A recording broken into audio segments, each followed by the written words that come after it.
Chiefs over the Hurricanes. This is a belated review, man. It's late. I'm sorry about that, guys. I promise it's nothing against the Chiefs or the Canes. It's just me being disorganized. Thank you to Sam and a couple of other people who sent me messages.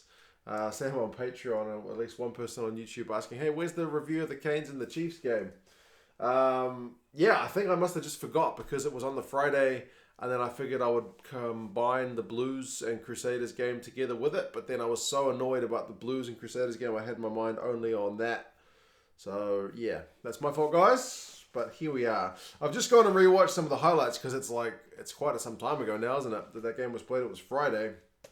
It was a hell of a result. One that went down to the wire again. Most of the Super Rugby Aotearoa games this season have been pretty tight affairs, barring the Blues lost to the Crusaders. Not only that one, but yeah, 2-pointer goes down to the death. It's a last-minute kick that wins it for the Chiefs. So the Chiefs are on quite the run.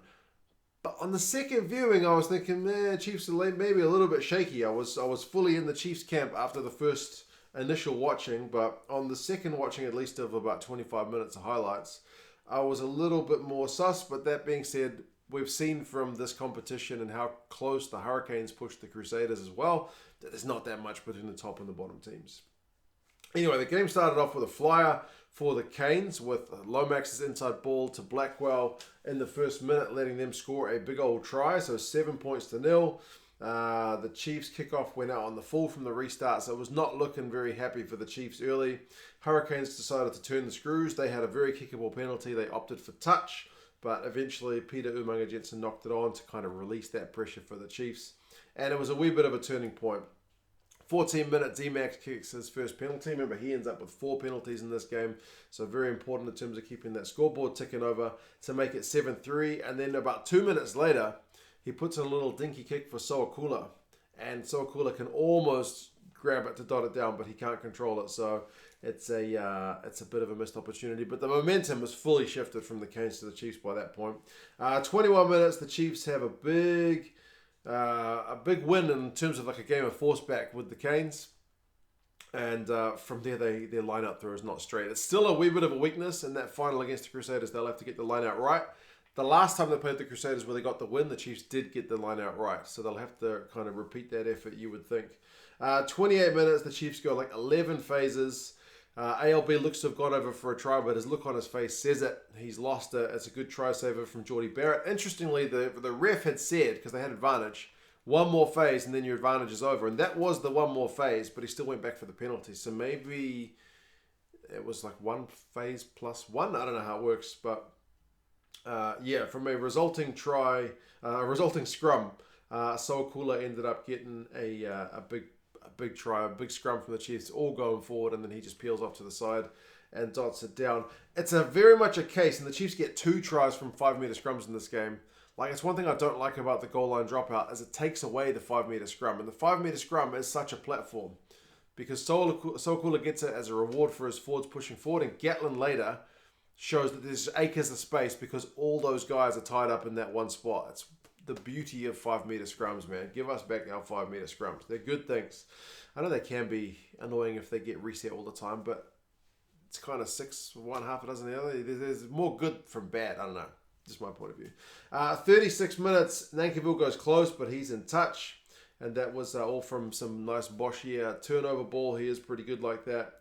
39 minutes. Geordie Barrett to kind of ease that momentum shift. He kicks a really long-range penalty to put the Canes back on track. So it's 10 points apiece at halftime. People are getting really pumped about Geordie Barrett's long boot, and he's very good, and he's very accurate, very reliable.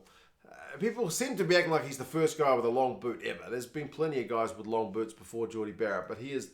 In New Zealand, I don't think we've had a really long-range goal kicker for a while, right? And Geordie Barrett is that. And he's not kind of scattergun. He seems to be more accurate the further you take the guy back, man.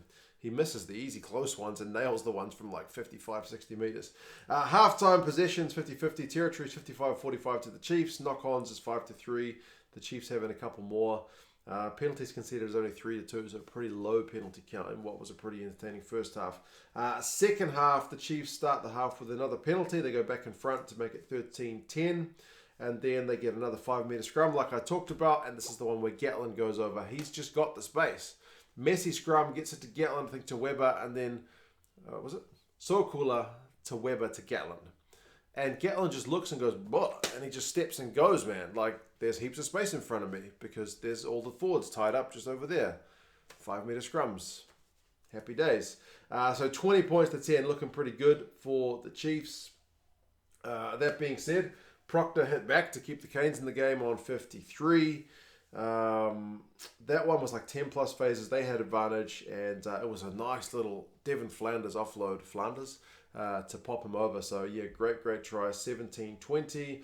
D-Mac's first penalty miss on 56, but he makes up for it 2 minutes later on 58 to make it 23-17.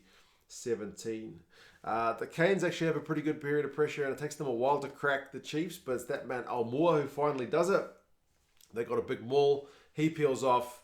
I hate to think what was going through Lachlan Bouchier's mind is thinking, oh God, here comes Almoa. He couldn't do nothing about him. He steamrolls him, and it's 24-23 with the Chiefs going behind. The Canes use a captain's challenge on a Chiefs clean-out on 72 minutes, and it also brings me back to the problem I have with the captain's challenge, and it's the idea that you have to just use the thing. And it makes sense. You absolutely should use it if you have got it. But what we are seeing is people just use it because it's there, right? And I get it, that's what you should be doing, but us as fans shouldn't have to watch teams just using it because it's there. There needs to be a balance to the captain's challenge. I'm not sure what that is. I know in ice hockey, to stop frivolous challenges, they created like a punishment if you're wrong kind of thing. I know you lose it if you don't get it right, but at 72 minutes, you might as well just use it, and you might as well just use it. I agree. I would, if I was my team, I would be telling guys, yeah, just use it. If you've still got it in hand, you might as well just use it. But yeah, too many weeks we've seen those challenges used, and it's just a waste of time.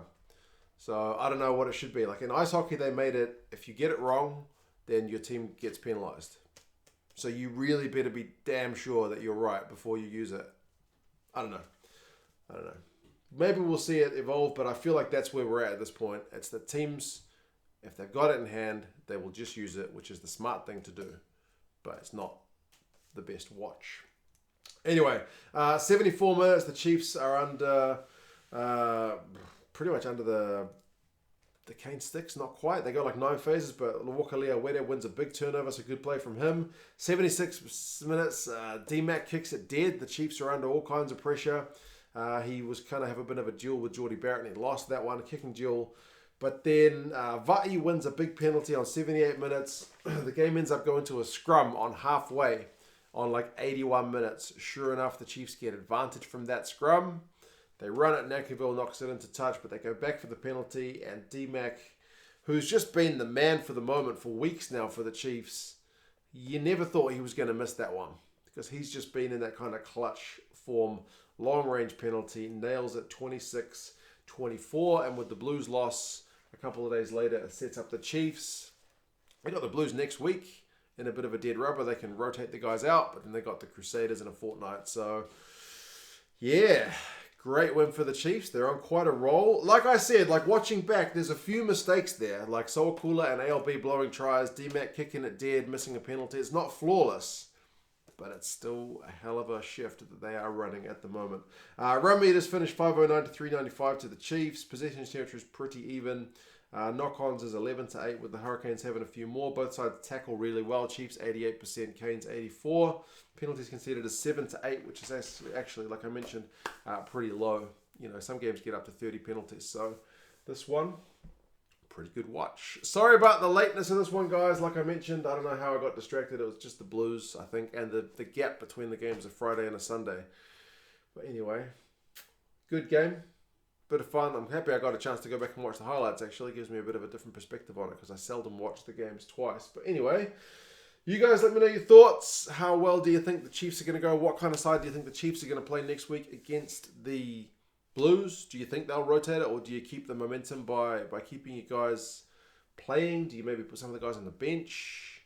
Because Damian McKenzie, Anton Leonard-Brown, some of these guys, the props of Ross and Ta'avao were pretty bloody important in this game. Vai and Akoi, I don't know, you wouldn't want injuries to any of these guys. because they are looking key. And the Canes have obviously still got one crack at the Highlanders to get a second win of the season for them. But anyway, yeah, you guys let me know your thoughts, and I will talk to you again soon. See you later.